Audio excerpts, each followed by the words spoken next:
The traditional and behavioral approaches are two major paradigms in the field of political science that shape the way scholars study and understand political phenomena.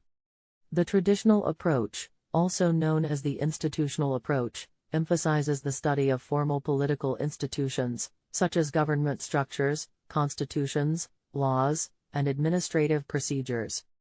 It is concerned with the formal and legal aspects of political life, including the norms, rules, and procedures that govern political behavior.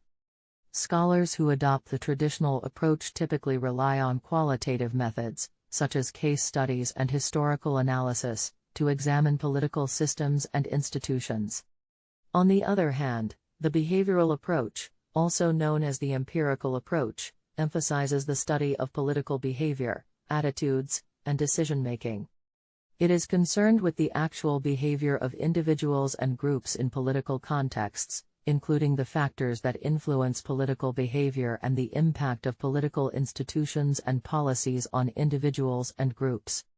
Scholars who adopt the behavioral approach typically rely on quantitative methods, such as surveys and experiments, to analyze political phenomena.